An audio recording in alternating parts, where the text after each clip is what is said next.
Welcome friends, speaking mastery के part 3 में आप सभी दोस्तों का वेलकम करता हूं। और इसमें हम 3 बहुत ही इंपॉर्टेंट पॉइंट डिस्कस करने वाले हैं। सबसे पहला कि आप अपनी स्पीकिंग टूल्स को लेके सीरियस रहें, कि आपके जो टूल्स हैं जिसके माध्यम से आप अपनी वॉइस पूरी ऑडियंस तक पहुंचाना चाहते हैं, वो टूल्स प्रॉपरली वर्क कर रहे हों। आपको स्टेज पर जाने से पहले या अगर आप रिकॉर्डेड सेशन है तो रिकॉर्डिंग जब आप चल रही है आपकी, तो उस वक्त भी आपको ये इंश्योर कर लेना है कि मेरे जो माइक है वो काम कर रहे हैं। आप 2-3 तरह के माइक यूज़ कर सकते हैं। कॉलर माइक आप यूज़ कर सकते हैं, या फिर आप कॉर्डलेस माइक यूज़ कर सकते हैं, या कई बार वायर के साथ माइक हैं, उन्हें भी आप हाथ में पकड़ के उसको भी यूज़ कर सकते हो। उसके माध्यम से भी आप अपनी स्पीच को डिलीवर कर सकते हैं। लेकिन माइक के साथ साथ जिस स्पीकर के माध्यम से आपकी आवाज़ उन ऑडियंस तक पहुंचनी है, जो स्पीकर जैसे आवाज़ माइक से होके स्पीकर तक जाएगी, वो स्पीकर भी और वो जो म्यूजिक सिस्टम है वो सही होना चाहिए। उसके लिए आपने स्टार्टिंग में ही ये चेक कर लेना है, माइक की टेस्टिंग आपने प्रॉपर कर लेनी है कि आपका जो स्पीकिंग टूल्स हैं, माइक है, स्पीकर है, या जो सिस्टम है वो प्रॉपर वर्क कर रहा है या नहीं कर रहा है।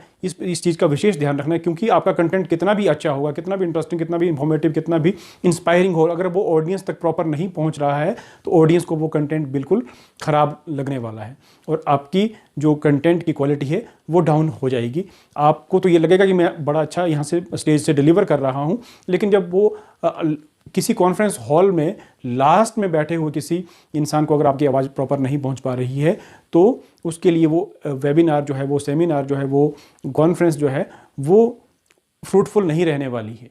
तो आप स्टार्टिंग में ही ये माइक टेस्टिंग कर लें और ये भी देख लें कि लास्ट पर्सन तक, लास्ट लाइन तक वो आवाज़ आपकी क्लियर पहुंच रही है। ऐसा भी ना हो कि आवाज़ बहुत ज़्यादा हो और उससे भी उन्हें प्रॉपर अंडरस्टैंड कई बार नहीं हो पाता ऑडियंस को, और बहुत लो भी नहीं होनी चाहिए।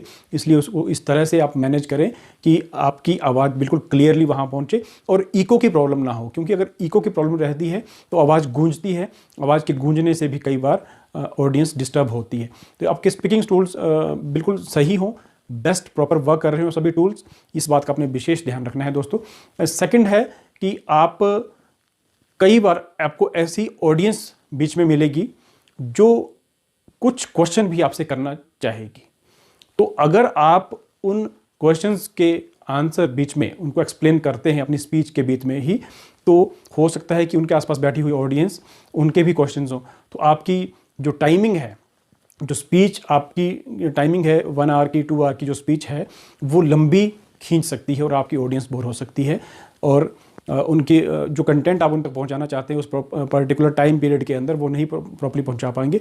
तो आपने स्टार्टिंग में ही एक उनसे रिक्वेस्ट करनी है कि किसी का भी अगर कोई क्वेश्चन हो तो वो नोट डाउन कर लें अपने पेपर के ऊपर अपने पास, और सेशन ख़त्म होने से ठीक 15 मिनट्स या 20 मिनट्स पहले हम एक क्वेश्चन आंसर का सेशन रखने वाले हैं। उसमें हम वो क्वेश्चन आंसर ले सकते हैं। इससे आपने अपनी ऑडियंस को पहले से ही तैयार कर दिया है कि उनके कोई डाउट्स अगर रहते हैं उस सेशन में, कोई और क्लियरिटी वो चाहते हैं, कोई और एक्स्ट्रा इन्फॉर्मेशन वो चाहते हैं, तो आप उनके पास एक मौका है आपके साथ उन क्वेश्चंस को पूछने का और उनके आंसर्स आपसे लेने का उनके पास एक मौका है। तो वो आपने पहले ही क्लियर कर दिया है। फिर भी अगर कोई इन्फॉर्मेशन रह जाती है तो आप अपनी स्पीच के लास्ट में अपना वो जो भी वेबसाइट है आपकी, या जो भी आपका कॉन्टैक्ट नंबर है, आप वो ज़रूर स्लाइड के माध्यम से या पीपीटी प्रेजेंटेशन के माध्यम से आप जरूर डिलीवर करें, कि किसी भी ऑडियंस में कोई भी इंसान अगर ऐसा है जिसको लगता है कि मुझे और इन्फॉर्मेशन इसके बारे में चाहिए, तो आप इस पर्टिकुलर नंबर पर कॉल करके पूछ सकते हैं, या इस ईमेल आईडी पर, या इस वेबसाइट पर विजिट कर सकते हैं और इसके बारे में आप इन्फॉर्मेशन ले सकते हैं। तो इस बात का अपने क्वेश्चंस का विशेष ध्यान रखना, क्योंकि अगर आप इसके लिए प्रिपेयर नहीं, अपने प्रिपरेशन इस तरीके से नहीं कर रखी है, तो आपकी जो स्पीच है उसकी जो टाइमिंग है वो गड़बड़ा सकती है और आपकी ऑडियंस बोर हो सकती है। और लास्ट पॉइंट में इसमें डिस्कस करना चाहूँगा दोस्तों आपके साथ, कि आपने अपनी स्पीच को याद कैसे रखना है, मेमोराइज कैसे करना है। अगर आपकी 2 घंटे की स्पीच है तो आपको वो याद भी तो रहनी चाहिए, वो सीक्वेंस में याद भी रहनी चाहिए। इसके लिए आप अपने घर का सहारा ले सकते हैं दोस्तों। बहुत इफेक्टिव टेक्निक है। आपके घर के अंदर सपोज कीजिए 3 रूम है, 4 रूम्स है, तो आप अपनी स्पीच को हर रूम के अकॉर्डिंग डिवाइड कर लें। This is your first, this is entrance के बाद आपका कोई सोफ़ा सेट वहाँ पर है, कोई आपका डाइनिंग टेबल है डाइनिंग रूम में, किचन में कोई चीज़ रखी हो। आप अपने कंटेंट को उन पर्टिकुलर रूम्स के माध्यम से डिवाइड कर लें कि पहले ये रूम, इस रूम में मैंने ये कंटेंट रखा हुआ है तो मुझे अपनी स्पीच इससे स्टार्ट करनी है।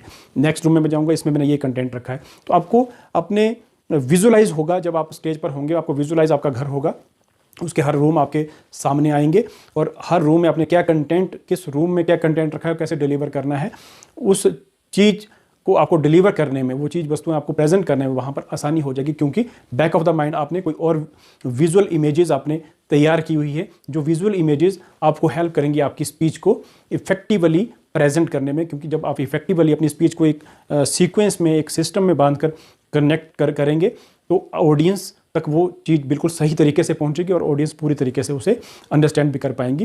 तो इस तरह से इस स्पीच को आप पूरी अपनी ऑर्गेनाइज करें, सारी चीज़ वस्तुओं को ध्यान में रखें। स्पीकिंग मास्टरी के इस मॉड्यूल में मैंने बहुत सारी वर्कशीट्स आप सभी दोस्तों के लिए रखी हुई हैं। उन वर्कशीट्स को आप ओपन करें, उनमें जो भी मैंने इन्फॉर्मेशन आप लोगों के लिए रखी हुई है उस इन्फॉर्मेशन को फिल करें, या तो उन वर्कशीट्स का प्रिंट आउट ले लें फिर फिल करें, उसके बाद उसकी पिक्स लेके आप मुझे व्हाट्सअप करें, मेरी टीम को व्हाट्सअप करें, या उनकी आप स्क्रीनशॉट्स लेके भी भेज सकते हैं। या अगर आप प्रिंटर का सहारा नहीं लेना चाहते तो उन वर्कशीट्स में जो क्वेश्चंस पूछे गए हैं या जो भी आपको बताया गया है वहाँ पर काम करने के लिए, वो आप एक पेपर के ऊपर नोट डाउन करें और पेपर के ऊपर ही उन वर्कशीट्स को फिल करके आप मुझे सेंड करें।